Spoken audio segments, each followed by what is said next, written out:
ಆಚಿ ಮಸಾಲ ಎಂತ ಅಡಿಗೆಯ ರುಚಿಯಾಗೋ ರಹಸ್ಯವು 20 ರೂಪಾಯಿ. ಸ್ವಂತ ಜಾಗವನ್ನ ಲೀಸ್ಗೆ ಕೊಡೋ ಮುನ್ನ ಎಚ್ಚರ. ಸಿಲಿಕಾನ್ ಸಿಟಿಯಲ್ಲಿದ್ದಾರೆ ಭೂಮಿ ಕಬಳಿಸುವಂತ ಖತರ್ನಾಕ್ಗಳು.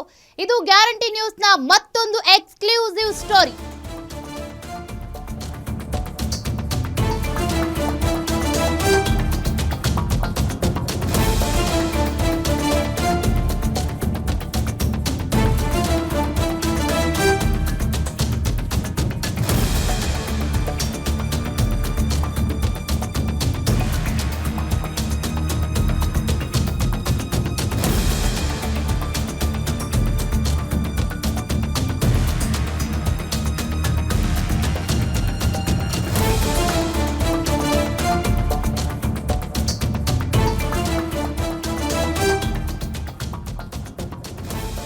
ಲೀಸ್ಗೆ ಅಂತ ಜಾಗ ಕೊಡುವ ಮುನ್ನ ಎಚ್ಚರ.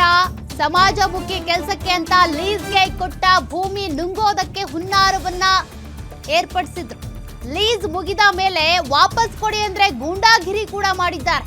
ಶಿಕ್ಷಣ ಸಂಸ್ಥೆ ನಡೆಸುವಂತ ಪ್ರಭಾವಿ ವಿರುದ್ಧ ಗಂಭೀರವಾದ ಆರೋಪ ಕೇಳಿಬಂದಿದೆ. ಮಠದ ಜಾಗವನ್ನೇ ಕಬಳಿಸೋಕೆ ಮುಂದಾಗಿದ್ರ ಆ ಪ್ರಭಾವಿ ವ್ಯಕ್ತಿ. ಪೊಲೀಸ್ ಠಾಣೆಗೆ ದೂರು ಕೊಟ್ಟರು ಕೂಡ ಪ್ರಯೋಜನ ಆಗಿಲ್ವಂತೆ.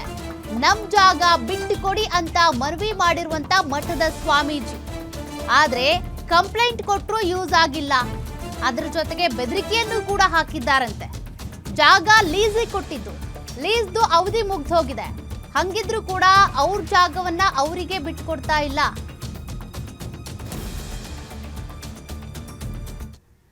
ಸ್ವಾಮೀಜಿ ಇರುವಂತ ಜಾಗದ ಮೇಲೆ ಕಣ್ಣು ಹಾಕಿರುವಂತ ಖಾಸಗಿ ವ್ಯಕ್ತಿ. ಕೆಂಗೇರಿಯ ಕೋಡಿಪಾಳ್ಯದ ನಿರ್ಮಲಾನಂದ ಆಶ್ರಮದ ಜಾಗದ ಮೇಲೆ ಕಣ್ಣು ಹಾಕಿದ್ದಾರೆ ಖಾಸಗಿ ವ್ಯಕ್ತಿ.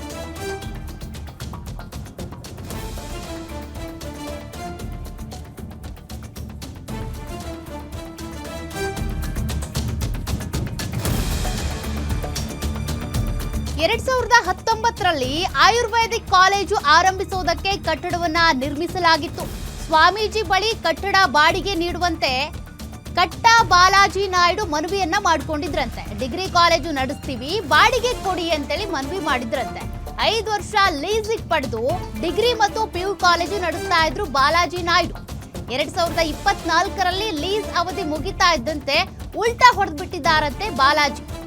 2000 ಚದರಡಿ ಜಾಗವನ್ನ ಪ್ರತಿ ಚದರಡಿಗೆ 10 ರೂಪಾಯಿನಂತೆ ಬಾಡಿಗೆ ಪಡೆದಿದ್ದಂತ ಬಾಲಾಜಿ 2019ರಲ್ಲಿ ಬಾಡಿಗೆ ಪಡೆದು ಡಿಗ್ರಿ ಕಾಲೇಜಿಗೆ ಬೆಂಗಳೂರು ವಿವಿಗೆ ಅಂತ ಅರ್ಜಿ ಹಾಕೊಂಡಿದ್ರು. ನಿಯಮದ ಪ್ರಕಾರ ಕಾಲೇಜು ನಡೆಸೋಕೆ ಕನಿಷ್ಠ 30 ವರ್ಷ ಲೀಸ್ ಇರಬೇಕು. 5 ವರ್ಷಕ್ಕೆ ಲೀಸ್ ಇದ್ದಿದ್ರಿಂದ ಅನುಮತಿ ನಿರಾಕರಿಸಿದ್ದಂತ ಬೆಂಗಳೂರು ವಿವಿ ಬಳಿಕ ತನ್ನ ಸ್ವಂತ ಜಾಗ ಸೇರಿ 2 ಜಾಗದ ದಾಖಲೆ ಕೊಟ್ಟು ಮತ್ತೆ ಅರ್ಜಿಯನ್ನ ಹಾಕೊಂಡಿದ್ರಂತೆ. ಬೆಂಗಳೂರು ವಿವಿಯ ಅಂದಿನ ಕೆಲ ಅಧಿಕಾರಿಗಳ ಕೈ ಬಿಸಿ ಮಾಡಿ ಅನುಮತಿ ಪಡೆದಿದ್ರು ಅನ್ನೋ ಆರೋಪ. 2024ರಲ್ಲೇ ಲೀಸ್ ಅವಧಿ ಮುಗ್ದಿದ್ರು ಕೂಡ ಜಾಗ ಬಿಟ್ಕೊಟ್ಟಿಲ್ಲ ಬಾಲಾಜಿ. ಮಕ್ಕಳ ವಿದ್ಯಾಭ್ಯಾಸದ ದೃಷ್ಟಿಯಿಂದ 2025ವರೆಗೂ ಕೂಡ ಸ್ವಾಮೀಜಿ ಅವಕಾಶ ಮಾಡಿಕೊಟ್ಟಿದ್ರಂತೆ. ಆದ್ರೆ ಮತ್ತೆ ಜಾಗ ಬಿಟ್ಕೊಡಿ ಅಂತ ಅಂದಿದ್ಕೆ ಪುಡಿ ರೌಡಿಗಳನ್ನ ಕರೆಸಿ ಬೆದರಿಕೆ ಹಾಕ್ತಿದ್ದಾರಂತೆ ಸ್ವಾಮೀಜಿಗೆ.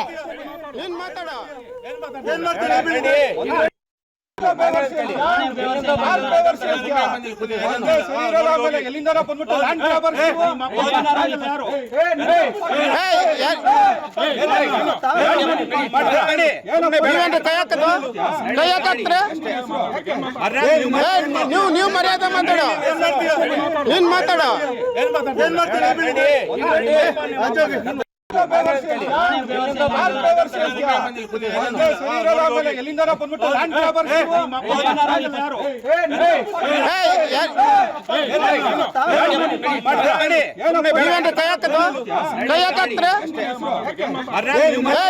ನೀವು ಮರ್ಯಾದೆ ಮಾತಾಡೋ ಏನ್ ಮಾತಾಡೋ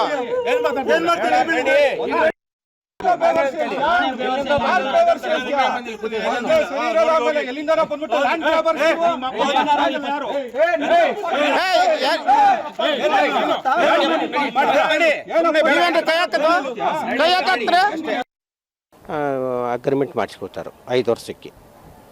ಒಂದು 10 ರೂಪಾಯಿದಂಗೆ ನಾ ಕೊಡ್ತೇನೆ ಸ್ವಾಮೀಜಿ ಅಂತ ಹೇಳಿಬಿಟ್ಟು ಆಮೇಲೆ ಏನು ಮಾಡ್ತಾರೋ ಬರ್ತಾ ಬರ್ತಾ ಬೇರೆ ಬೇರೆ ಅವ್ರದ್ದು ಸ್ಟಾರ್ಟ್ ಮಾಡ್ತಾರೆ. ಇದಕ್ಕೆ ನಾವು ವಿರೋಧ ಮಾಡ್ತೀವಿ. ಅದಕ್ಕೆ ಅವ್ರು ವಿರೋಧವಾಗಿ ಹೋಗಿಬಿಟ್ಟು 5 ವರ್ಷ ಮುಗಿಯುವವರೆಗೂ ನಾವು ಹೇಗೆ ಇರೋನು ಸುಮ್ಮನೆ ತಾಳ್ಮೆಯಿಂದ ಅಂತ ಹೇಳ್ಬಿಟ್ಟು ಇದ್ದೆವು. 5 ವರ್ಷ ಮುಗಿದ ಮೇಲೆ ಕೇಳಿದೆವು, ಅವ್ನು ಖಾಲಿ ಮಾಡಲ್ಲ, ನೀವೇನು ಮಾಡೋದು ಮಾಡ್ಕೊಳ್ಳಿ ಅಂತ ಹೇಳ್ತಾರೆ. 2019ರಲ್ಲಿ ಇವನ ಪರ್ಮಿಷನ್ಗೆ ಹಾಕ್ತಾನು.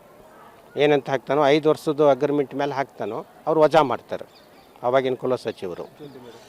ಆಮೇಲೆ ಏನು ಮಾಡ್ತಾನೋ ನಮ್ಮದು ಜಾಗ, ಆಮೇಲೆ ಅವನ ಜಾಗ ಎಲ್ಲ ತೋರಿಸ್ಬಿಟ್ಟು ನಮ್ಮದು 1 ಎಕರೆ 35 ಗುಂಟೆ, ಅವನದು 1 ಎಕರೆ 37 ಗುಂಟೆ ಅಲ್ಲಿ ಲೀಸ್ ತೊಗೊಂಡದ್ದು ಸ್ಕೂಲ್ದು, 69 ಸರ್ವೆ ನಂಬರ್ದು, ಆಮೇಲೆ 72 ಸರ್ವೆ ನಂಬರ್ದು 2 ಜಾಗಗಳನ್ನು ತೋರಿಸಿ ಅವನೇನು ಮಾಡ್ತಾನೋ ಅಲ್ಲಿ ಪರ್ಮಿಷನ್ ತೊಗೊಳಕ್ಕೆ ಹೋಗ್ತಾನು. ಅಂಡರ್ ಸೆಕ್ರೆಟರಿ ಇರ್ತಾರೆ ಯೂನಿವರ್ಸಿಟಿಯವರು, ಅವನಿಗೆ ರಿನ್ಯೂವಲ್ ಮಾಡ್ತಾನೇ ಬರ್ತಾರೆ ವರ್ಷ. ಇದನ್ನು ನಾವು 2 ವರ್ಷದಿಂದ ಸುತ್ತಾ ಇದ್ದೆವು, ನಮಗೆ ಯಾವುದು ನ್ಯಾಯ ಸಿಗಲಿಲ್ಲ. ಕೊನೆಗೇನಾಯಿತು, ಇವಾಗ ಅವ್ರು ಲೆಟರ್ ಕೊಟ್ಟರು, ಏನಂತೆ ಅಲ್ಲಿ ಯಾವುದೇ ಕಾರಣಕ್ಕೂ ಸ್ವಾಮೀಜಿ ಬಿಲ್ಡಿಂಗಲ್ಲಿ ನೀವು ಕ್ಲಾಸ್ ನಡೆಸೋ ಹಾಗಿಲ್ಲ, ನಡೆಸೋ ಹಾಗಿಲ್ಲ ಅಂತ ಯೂನಿವರ್ಸಿಟಿಯವರು ಸ್ಪಷ್ಟವಾಗಿ ಕೊಟ್ಬಿಟ್ಟಿದ್ದಾರೆ. ಇವಾಗ ಯೂನಿವರ್ಸಿಟಿಯವ್ರು ಕೊಟ್ಟಿದ್ದಾರೆ. ಇದು ಅಲ್ಲಿಗೆ ಹೋಗಿದ್ದು, ಅಲ್ಲಿ ಓಡಾಡಿದ್ದು. ಅದೀಗ ಮುಖ್ಯಮಂತ್ರಿ ಅವ್ರ ಹತ್ರ ಇದೆ, ಅದು ಅವರು ವಜಾ ಮಾಡೋದಕ್ಕೆ ಹಾಕಿದ್ದಾರೆ. ಈಗ ನೀವು ಅವನನ್ನು ಕೇಳಿಲ್ವಾ, ಖಾಲಿ ಮಾಡಪ್ಪ 5 ವರ್ಷ ಅಗ್ರಿಮೆಂಟ್ ಆಗಿದೆಯಲ್ಲ, ಎಲ್ಲ ಲೀಗಲ್ ನೋಟಿಸ್ ಕೊಟ್ಟರು ಕೂಡ ಅವನು ಇಲ್ಲ ಇನ್ನು 5 ವರ್ಷ ಕೊಡ್ರಿ ಅಂತ ಕೇಳಿದ. ಹಂಗೆ ಕೊಡೋಕ್ಕಾಗಲ್ಲ, ಒಂದು 11 ತಿಂಗಳಿಗೆ ಬೇಕಾದ್ರೆ ನಾವು ಕೊಡ್ತೀವಿ, ನೀವು ಬೇರೆ ಕಡೆ ವ್ಯವಸ್ಥೆ ಮಾಡ್ಕೊಂಡು ಹೋಗಿ ಅಂತ ಕೇಳಿದೆವು. ಆವಾಗ ಇಲ್ಲ ನಾವು ಹಂಗೆ ಮಾಡೋಕ್ಕಾಗಲ್ಲ, ನಮ್ಗೆ 5 ವರ್ಷ ಬೇಕೇ ಬೇಕು ಅಂತ ಹೇಳಿದ. ಈಗ ನೆಕ್ಸ್ಟ್ ಹೆಂಗೆ ಗುರುಗಳೇ? ಈಗ ಖಾಲಿ ಮಾಡಬೇಕು ಅವ್ರು ಅಷ್ಟೇ. ಪೊಲೀಸ್ ಕಂಪ್ಲೇಂಟು ಆ ಥರದ್ದು ಏನು ಎಲ್ಲ ಆಗಿದೆ. ನಡುವೆ 2 ಸಲ ಕಂಪ್ಲೇಂಟ್ ಕೊಟ್ಟಿದ್ದೆವು. ಆ ಬಿಲ್ಡಿಂಗ್ ಎಲ್ಲ ರಾತ್ರಿ ಅದು ಕ್ರಿಮಿನಲ್ ಆಗಿ ಬಂದು ರಾತ್ರಿ ಹೆದರಿಸಿದಾನು, ಬೇಕಾದಷ್ಟು ಗಲಾಟೆ ಮಾಡಿದಾನು. ಅದಕ್ಕೆಲ್ಲ ನಾವು ಕಂಪ್ಲೇಂಟ್ ಕೊಟ್ಟಿದ್ದೆವು. 2 ಸಲ ಕಂಪ್ಲೇಂಟ್ ಆಗಿದೆ ಅವನ ಮೇಲೆ. ಆದರೂ ಸಹ ಅವನು ಮಂಡು ಬಿದ್ದು ಅವನು ನಡೆಸ್ತಾನೆ ಇದ್ದಾನೆ. 5 ವರ್ಷದಿಂದ still date up to date ಪ್ರತಿ ತಿಂಗಳು ಬಾಡಿಗೆ ಕೊಡ್ತಾ ಇದ್ದೀನಿ. ಇವರೇನು ಡಿಮ್ಯಾಂಡು, ಈಗ ಕೂಡ ಬಾಡಿಗೆಗೆ 5 ಟೈಮ್ಸ್ ಮೋರ್ ಕೊಟ್ಟರೆ ಇರೋ, ಇಲ್ಲಾಂದ್ರೆ ಖಾಲಿ ಮಾಡೋಂತ ಕಿರಿಕಿರಿ ಮಾಡೋದು. ಅದು ಶಿಫ್ಟ್ ಆಗಿದೆ ನಂದು. ಸರ್ ಅವು ನಿಮ್ಗೆ ಬೇಡ, ನಾನು ಇದು ಸಿವಿಲ್ ಡಿಸ್ಪ್ಯೂಟು, ಬಾಡಿಗೆಗೆ ತೊಗೊಂಡಿದ್ದೀನಿ, ಬಾಡಿಗೆ ಅಚ್ಚುಕಟ್ಟಾಗಿ ಕಟ್ತಾ ಇದ್ದೀನಿ, ನಾನು ಏನು ಆ್ಯಕ್ಟಿವಿಟಿ ಬೇಕಾದ್ರೆ ಮಾಡ್ಬೋದು. ಎಲ್ಲ ಪರ್ಮಿಷನ್ ನಂದಿದೆ, ಎಕ್ಸಾಮಿನೇಷನ್ ಸೆಂಟರ್ ಇದೆ.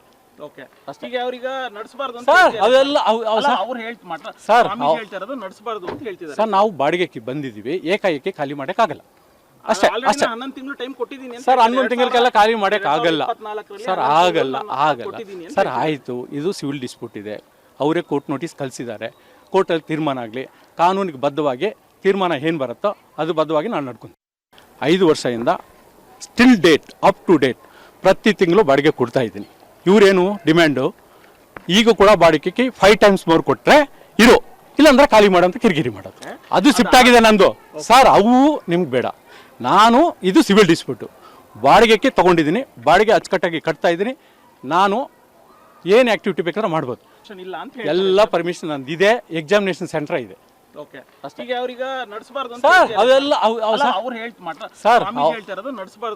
ಸರ್ ನಾವು ಬಾಡಿಗೆಗೆ ಬಂದಿದ್ದೀವಿ, ಏಕಾಏಕಿ ಖಾಲಿ ಮಾಡೋಕ್ಕಾಗಲ್ಲ ಅಷ್ಟೇ. ಸರ್ 11 ತಿಂಗಳಿಗೆಲ್ಲ ಖಾಲಿ ಮಾಡೋಕ್ಕಾಗಲ್ಲ ಸರ್, ಆಗಲ್ಲ. ಸರ್ ಆಯಿತು, ಇದು ಸಿವಿಲ್ ಡಿಸ್ಪ್ಯೂಟ್ ಇದೆ, ಅವರೇ ಕೋರ್ಟ್ ನೋಟಿಸ್ ಕಳಿಸಿದ್ದಾರೆ, ಕೋರ್ಟಲ್ಲಿ ತೀರ್ಮಾನ ಆಗಲಿ, ಕಾನೂನಿಗೆ ಬದ್ಧವಾಗಿ ತೀರ್ಮಾನ ಏನು ಬರುತ್ತೋ ಅದು ಬದ್ಧವಾಗಿ ನಾನು 5 ವರ್ಷದಿಂದ. ಮತ್ತಷ್ಟು ಡೀಟೇಲ್ಸ್ ಕೊಡ್ತಾರೆ ನಮ್ಮ metro bureau head Ullas Balaji, Balaji Naidu ಅವರೇ ಹೇಳ್ತಾ ಇದ್ದಾರೆ 5 ವರ್ಷದಿಂದ ನಾನು ಬಾಡಿಗೆ ಕಟ್ಕೊಂಡು ಬರ್ತಿದ್ದೀನಿ ಅಂತ. ಸರಿ, 5 ವರ್ಷಕ್ಕೆ ಈಗ ಅವಧಿ ಮುಗ್ದಿದೆಯಲ್ಲ ಲೀಸಿಗೆ ಕೊಟ್ಟಿದ್ದು, ಹಂಗಿದ್ರು ಇವ್ರದ್ದೇನು ಕ್ಯಾತೆ? 5 ವರ್ಷ ಆದಮೇಲೆ ಯಾರು ಲೀಸಿಗೆ ಕೊಟ್ಟಿದ್ರಲ್ಲ ಅವ್ರು ಪ್ರಶ್ನೆ ಮಾಡ್ತಾರೆ, ಇಷ್ಟ ಇದ್ರೆ ಕಂಟಿನ್ಯೂ ಮಾಡ್ತಾರೆ, ಇಲ್ಲ ಅಂದರೆ ಇಲ್ಲ, ಸಿವಿಲ್ ಡಿಸ್ಪ್ಯೂಟ್ ಅಂತಾರೆ.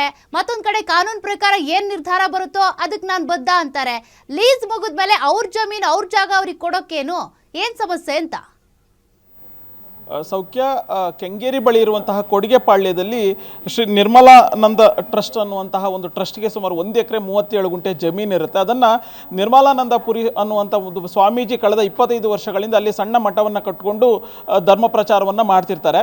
2018-19ರಲ್ಲಿ ಆ ಒಂದು ತಮ್ಮ ಟ್ರಸ್ಟ್ಗೆ ಸೇರಿರುವಂಥ ಜಾಗದಲ್ಲಿ ಒಂದು ಕಾಲೇಜಿಗೆ ಕಟ್ಟಡವನ್ನು ನಿರ್ಮಾಣ ಮಾಡ್ತಾ ಇರ್ತಾರೆ. ಆ ಸಂದರ್ಭದಲ್ಲಿ ಕಟ್ಟ ಬಾಲಾಜಿ ನಾಯ್ಡು ಅನ್ನುವಂಥ ವ್ಯಕ್ತಿ ಸ್ವಾಮೀಜಿ ಬಳಿ ಬಂದು 5 ವರ್ಷಕ್ಕೆ ನನಗೆ ಅವಕಾಶವನ್ನು ಮಾಡಿಕೊಡಿ, ಅಂದರೆ ನೀವೇನು ಬಿಲ್ಡಿಂಗನ್ನು ಕಟ್ತಾ ಇದ್ದೀರಾ, ನನಗೆ ಅವಕಾಶ ಮಾಡಿಕೊಡಿ, ನಾನಿಲ್ಲಿ ಒಂದು ಕಾಲೇಜನ್ನು ನಡೆಸ್ತೀನಿ ಅನ್ನುವಂಥ ಒಂದು ಮನವಿಯನ್ನು ಮಾಡ್ತಾರೆ. ಮಕ್ಕಳ ಹಿತದೃಷ್ಟಿಯಿಂದ ಮಕ್ಕಳ ಅಂದರೆ ವಿದ್ಯಾಭ್ಯಾಸಕ್ಕೆ ಒಂದು ಒಳ್ಳೆ ಕನ್ಸರ್ನ್ಗೆ ಒಂದು ಒಳ್ಳೆ ಕಾಳಜಿಯಿಂದಾಗಿ ಇವ್ರು ಬಂದು ಕೇಳ್ತಿದ್ದಾರೆ ಅನ್ನುವಂಥ ಕಾರಣಕ್ಕೆ ಸ್ವಾಮೀಜಿ 5 ವರ್ಷಗಳ ಅವಧಿಗೆ ಒಂದು ಅವಕಾಶವನ್ನು ಮಾಡಿಕೊಡ್ತಾರೆ. ಆದರೆ 5 ವರ್ಷ ಆದಂದರೆ 2019ರಲ್ಲಿ ಅಗ್ರಿಮೆಂಟ್ ಆಗುತ್ತೆ, 2024ರಲ್ಲಿ ಆ ಒಂದು ಲೀಸ್ ಅವಧಿ ಮುಕ್ತಾಯ ಆಗುತ್ತೆ. ಆದರೆ ಹೀಗಿದ್ರೂ ಕೂಡ ಕಳೆದ 2 ವರ್ಷಗಳಿಂದ ಲೀಸ್ ಅವಧಿ ಮುಗ್ದಿದ್ರು ಕೂಡ ಅದೇ ಒಂದು ಜಾಗದಲ್ಲಿ ಆತ ಕಾಲೇಜನ್ನು ನಡೆಸ್ಕೊಂಡು ಹೋಗ್ತಾ ಇದ್ದಾರೆ. ಸ್ವತಃ ಕಾಲೇಜು ನಡೆಸಬಾರ್ದು ಅನ್ನುವಂತಹ ಒಂದು ವಿಚಾರವನ್ನು ಬೆಂಗಳೂರು ಯೂನಿವರ್ಸಿಟಿ ಒಂದು ಸುತ್ತೋಲೆಯನ್ನು ಹೊರಡಿಸಿದೆ, ಒಂದು ಆದೇಶವನ್ನು ಮಾಡಿದೆ. ಅಂದರೆ ಇಲ್ಲಿ ಒಂದು ಸೌಖ್ಯ ಏನಂತಂದರೆ ಯಾವುದೇ ಒಂದು ಕಾಲೇಜನ್ನು ನಡೆಸಬೇಕು ಅಂತಂದರೆ ಸ್ವಂತ ಜಾಗ ಇರಬೇಕಾಗತ್ತೆ, ಇಲ್ಲ ಅಂತಂದರೆ 30 ವರ್ಷಗಳ ಅವಧಿಗೆ ಒಂದು ಲೀಸ್ ಅಗ್ರಿಮೆಂಟ್ ಆಗಿರುತ್ತೆ. ಆದರೆ ಕಟ್ಟ ಬಾಲಾಜಿ ನಾಯ್ಡು ಡಿಗ್ರಿ ಕಾಲೇಜಿಗೆ ಒಂದು ಪರ್ಮಿಷನನ್ನು ತೆಗೆದುಕೊಳ್ಳುವಂಥ ಸಂದರ್ಭದಲ್ಲಿ ಇಲ್ಲೂ ಕೂಡ ನಿಯಮವನ್ನು ಸಂಪೂರ್ಣವಾಗಿ ಗಾಳಿಗೆ ತೂರಿರುವಂಥದ್ದು. ತನ್ನದಂಥ ಬೇರೆ ಕಡೆ ಇರುವಂತಹ 1 ಎಕರೆ 36 ಗುಂಟೆ ಜಾಗವನ್ನು ಮತ್ತು ಈ ಒಂದು ಮಠಕ್ಕೆ ಸೇರಿರುವಂತಹ 1 ಎಕರೆ 36 ಗುಂಟೆ ಜಾಗವನ್ನು, ಅಂದರೆ 2 ಜಾಗದ ಸರ್ವೆ ನಂಬರ್ 69 ಮಠಕ್ಕೆ ಸೇರಿರುವಂಥ ಜಾಗ, ಸರ್ವೆ ನಂಬರ್ 72 ಕಟ್ಟ ಬಾಲಾಜಿ ನಾಯ್ಡುಗೆ ಸೇರಿರುವಂತಹ ಜಾಗ, ಈ 2 ಜಾಗದ ದಾಖಲೆಗಳನ್ನು ಯೂನಿವರ್ಸಿಟಿಗೆ ಹೋಗಿ ಕೊಟ್ಟು ಅಲ್ಲಿ ಕಾಲೇಜಿಗೆ ಪರ್ಮಿಷನ್ ಅನ್ನು ಕೇಳ್ತಾರೆ. ಆರಂಭದಲ್ಲಿ ಯೂನಿವರ್ಸಿಟಿ ಯಾವುದೇ ಕಾರಣಕ್ಕೂ ನಿಮಗೆ ಪರ್ಮಿಷನ್ ಅನ್ನು ಕೊಡಲಿಕ್ಕೆ ಬರೋದಿಲ್ಲ, ಯಾಕೆಂತಂದರೆ 2 ಎಕರೆಗೂ ಕಡಿಮೆ ಇರುವಂತಹ ಜಾಗ ಇದೆ. ಹಾಗಾಗಿ ನೀವು ಅದು ಕೇವಲ 5 ವರ್ಷಕ್ಕೆ ಮಾತ್ರ ಲೀಸನ್ನು ನೀವು ಪಡೆದಿದ್ದೀರಾ, ಹೀಗಾಗಿ ನಿಮಗೆ ಕಾಲೇಜಿಗೆ ಅನುಮತಿಯನ್ನು ಕೊಡಲಿಕ್ಕೆ ಬರೋದಿಲ್ಲ ಅನ್ನುವಂತಹ ಒಂದು ಮಾತನ್ನು ಯೂನಿವರ್ಸಿಟಿ ಹೇಳುತ್ತೆ. ಆದರೆ ಬಂದಂತಹ LIC ಕಮಿಟಿ ಏನು ಬರುತ್ತೆ ಅಂದರೆ ಒಂದು ಕಾಲೇಜನ್ನು ನಡೆಸಬೇಕು ಅಂತಂದರೆ ಒಂದು ಕಮಿಟಿ ರಚನೆ ಆಗುತ್ತೆ ಯೂನಿವರ್ಸಿಟಿಯಿಂದ. ಆಗ ಒಂದು ಕಮಿಟಿ ಬಂದು ಯಾವ ಒಂದು ಜಾಗದಲ್ಲಿ ಪರ್ಮಿಷನ್ ಬೇಕು ಅಂತ ಹೇಳಿ ಅಪ್ಲಿಕೇಶನನ್ನು ಹಾಕಿರ್ತಾರೆ. ಆ ಜಾಗಕ್ಕೆ ಬಂದಂತಹ ಸಮಿತಿಯ ಕೈಯನ್ನು ಬಿಸಿ ಮಾಡಿ ಅವರು ಒಂದು ಪರ್ಮಿಷನನ್ನು ಪಡೆಯುವಂಥ ಕೆಲಸಕ್ಕೆ ಮುಂದಾಗ್ತಾರೆ. ಪರ್ಮಿಷನ್ ಅಂದರೆ 2019ರಲ್ಲಿ ಅವಕಾಶವನ್ನು ಪಡೆದಂತಹ ಕಟ್ಟ ಬಾಲಾಜಿ ನಾಯ್ಡು ಆರಂಭದಿಂದಲೇ ನಿಯಮಗಳನ್ನು ಅಂದರೆ ಲೀಸ್ ಅಗ್ರಿಮೆಂಟ್ ಏನಿರುತ್ತೆ ಅದಕ್ಕೆ ಸಂಪೂರ್ಣವಾಗಿ ವಿರುದ್ಧವಾಗಿ ನಡ್ಕೊಳ್ಳುವಂಥ ಕೆಲಸಕ್ಕೆ ಮುಂದಾಗ್ತಾರೆ. ಸೊ ಲೀಸ್ ಅವಧಿ ಮುಗಿದ ನಂತರ ಇವರನ್ನು ಖಾಲಿ ಮಾಡಿಸೋಣ ಅಂಥೇಳಿ ಸ್ವಾಮೀಜಿ ಒಂದು ಮಾತನ್ನು ಹೇಳಿ 2014ರಲ್ಲಿ ಕಟ್ಟ ಬಾಲಾಜಿ ನಾಯ್ಡಿಗೆ ಒಂದು ರಿಕ್ವೆಸ್ಟನ್ನು ಮಾಡ್ತಾರೆ. ನಿಮಗೆ ನಾವು ಕೊಟ್ಟಿರುವಂಥ ಲೀಸ್ ಅವಧಿ ಮುಕ್ತಾಯ ಆಗುತ್ತೆ, ಸೊ ಹೀಗಾಗಿ ನೀವು ಬೇರೆ ಕಡೆ ಕಾಲೇಜನ್ನು ಶಿಫ್ಟ್ ಮಾಡಿ ಅನ್ನುವಂತಹ ಒಂದು ಮನವಿಯನ್ನು ಮಾಡ್ಕೊಳ್ತಾರೆ. ಆದರೆ ಕಟ್ಟ ಬಾಲಾಜಿ ನಾಯ್ಡು ಇದುವರೆಗೂ ಕೂಡ ಕಳೆದ 2 ವರ್ಷಗಳಿಂದಲೂ ಕೂಡ ಕಾಲೇಜನ್ನು ಬೇರೆ ಕಡೆಗೆ ಶಿಫ್ಟ್ ಮಾಡೋದಿಲ್ಲ. ಅದ್ರ ಬದಲಾಗಿ ಯೂನಿವರ್ಸಿಟಿಗೂ ಕೂಡ ಒಂದು ಮನವಿಯನ್ನು ಮಾಡ್ಕೊಂಡಿದ್ದಾರೆ. ನಾನು ಬೇರೆ ಕಡೆಗೆ ಕಾಲೇಜ್ ಬಿಲ್ಡಿಂಗನ್ನು ಕಟ್ತಾ ಇದ್ದೀನಿ, ಅಲ್ಲಿ ಕಾಲೇಜ್ ಕಂಪ್ಲೀಟ್ ಆದ ಬಳಿಕ ನಾನು ಬೇರೆ ಕಡೆಗೆ ಶಿಫ್ಟ್ ಮಾಡ್ತೀನಿ, ಅಲ್ಲಿವರೆಗೂ ನಮಗೆ ಅವಕಾಶವನ್ನು ಮಾಡಿಕೊಡಿ ಅನ್ನುವಂತಹ ಒಂದು ಮುಚ್ಚಳಿಕೆಯನ್ನು ಬರ್ಕೊಡುವಂಥ ಕೆಲಸಕ್ಕೆ ಮುಂದಾಗ್ತಾರೆ. ಆದರೆ ನಿಯಮದ ಪ್ರಕಾರ ಜಾಗದ ಮಾಲೀಕರಿಗೆ ಅಲ್ಲಿ ಕಾಲೇಜನ್ನು ನಡೆಸಲಿಕ್ಕೆ ಅನುಮತಿ ಅಥವಾ ಅವಕಾಶ ಇಲ್ಲ ಅಂತಂದರೆ ಅನಿವಾರ್ಯವಾಗಿ ಕಾಲೇಜನ್ನು ಬೇರೆ ಕಡೆಗೆ ಶಿಫ್ಟ್ ಮಾಡಬೇಕಾಗತ್ತೆ. ಅಷ್ಟೇ ಅಲ್ಲದೆ ಜುಲೈ 31ನೇ ತಾರೀಕು ಬೆಂಗಳೂರು ಯೂನಿವರ್ಸಿಟಿ ಒಂದು ಆದೇಶವನ್ನು ಮಾಡಿದೆ, ನಿಮಗೆ ಕೊಟ್ಟಿರುವಂಥ ಲೀಸ್ ಅವಧಿ ಮುಕ್ತಾಯ ಆಗಿದೆ. ಹಾಗೆಯೇ ಈ ಒಂದು ಮಠಕ್ಕೆ ಸೇರಿರುವಂಥ ಸ್ವಾಮೀಜಿ ಯೂನಿವರ್ಸಿಟಿಗೆ ಒಂದು ಲೆಟರನ್ನು ಕೊಟ್ಟಿದ್ದಾರೆ, ಈ ಜಾಗದಲ್ಲಿ ಕಾಲೇಜನ್ನು ನಡೆಸಲಿಕ್ಕೆ ನಮಗೆ ಅವಕಾಶ, ನಾವು ಪರ್ಮಿಷನನ್ನು ಕೊಡೋದಿಲ್ಲ ಅಂತೇಳಿ. ಸೊ ಹಾಗಾಗಿ ನಿಮಗೆ ಯೂನಿವರ್ಸಿಟಿಯಿಂದ ಕೊಟ್ಟಿರುವಂತಹ ಅನುಮತಿ ಏನಿದೆ ಅದನ್ನು ನಾವು ರದ್ದು ಮಾಡ್ತೀವಿ ಅನ್ನುವಂತಹ ಒಂದು ಪತ್ರವನ್ನು ಕೂಡ ಈಗಾಗಲೇ ಕೊಟ್ಟಿರುವಂಥದ್ದು. ಆದರೂ ಕೂಡ ಕಟ್ಟ ಬಾಲಾಜಿ ನಾಯ್ಡು ಕಾಲೇಜನ್ನು ಶಿಫ್ಟ್ ಮಾಡದೆ ಮೊಂಡುತನವನ್ನು ತೋರಿಸುವಂಥ ಕೆಲಸಕ್ಕೆ ಮುಂದಾಗ್ತಿದ್ದಾರೆ. ಇದನ್ನು ವಿರೋಧ ಮಾಡ್ತಾ ಇರುವಂಥ ಸ್ವಾಮೀಜಿ ಆಗಿರ್ಬೋದು, ಮತ್ತೆ ಮಠಕ್ಕೆ ಬರ್ತಾ ಇರುವಂಥ ಭಕ್ತಾದಿಗಳ ಮೇಲೆ ದಬ್ಬಾಳಿಕೆಯನ್ನು ಮಾಡುವಂಥ ಕೆಲಸಕ್ಕೆ ಮುಂದಾಗ್ತಿದ್ದಾರೆ ಅನ್ನುವಂಥ ಒಂದು ಆರೋಪವನ್ನು ಸ್ವಾಮೀಜಿ ಮಾಡ್ತಿದ್ದಾರೆ. ಈಗಾಗಲೇ ಪೊಲೀಸ್ ಠಾಣೆಗೂ ಕೂಡ ದೂರನ್ನು ಕೊಟ್ಟಿರುವಂಥದ್ದು. ಆದಷ್ಟು ಬೇಗ ಈ ಒಂದು ಕಾಲೇಜನ್ನು ಕಟ್ಟ ಬಾಲಾಜಿ ನಾಯ್ಡು ಕಾಲೇಜನ್ನು ನಡೆಸಿದ್ದಾರೆ, ಆದಷ್ಟು ಬೇಗ ಶಿಫ್ಟ್ ಮಾಡಿಸಿ ಅನ್ನುವಂಥ ಒಂದು ಮನವಿಯನ್ನು ಮಾಡ್ಕೊಂಡಿದ್ದಾರೆ. ಹೀಗಿದ್ರೂ ಕೂಡ ಕಟ್ಟ ಬಾಲಾಜಿ ನಾಯ್ಡು ಮೊಂಡತನವನ್ನು ತೋರಿಸಿ, ದರ್ಪವನ್ನು ತೋರಿಸಿ ಸ್ವಾಮೀಜಿ ಮೇಲೇನೆ ದಬ್ಬಾಳಿಕೆಯನ್ನು ಮಾಡುವಂಥ ಕೆಲಸಕ್ಕೆ ಮುಂದಾಗ್ತಿದ್ದಾರೆ. ಅಷ್ಟೇ ಅಲ್ಲದೆ ಇನ್ನೊಂದು ಮಾತು ಕೂಡ ಕೇಳಿ ಬರ್ತಾ ಇದೆ, ಸ್ವಾಮೀಜಿಗೆ ಬೇರೆ ಥರ ಪ್ರಭಾವವನ್ನು ಬೀರಿ ಆ ಜಾಗವನ್ನು ಕಬಳಿಸಬೇಕು ಅನ್ನುವಂತಹ ಒಂದು ಹುನ್ನಾರವನ್ನು ಕಟ್ಟ ಬಾಲಾಜಿ ನಾಯ್ಡು ಮಾಡ್ತಿದ್ದಾರೆ ಅನ್ನುವಂಥ ಒಂದು ಆರೋಪವನ್ನು ಮಾಡ್ತಿದ್ದಾರೆ. ಸೊ ಸದ್ಯ ಈಗ ಪೊಲೀಸ್ ಠಾಣೆಯ ಮೆಟ್ಟಿಲೇರಿರುವಂಥದ್ದು, ಪೊಲೀಸ್ನವರು ಯಾವ ರೀತಿಯಾದಂಥ ಒಂದು ಕ್ರಮವನ್ನು ಕೈಗೊಳ್ತಾರೆ ಅನ್ನುವಂಥದ್ದನ್ನು ಕಾದು ನೋಡಬೇಕು. ಸೌಖ್ಯ. Okay, thank you Ullas ಡೀಟೇಲ್ಸ್ಗೆ.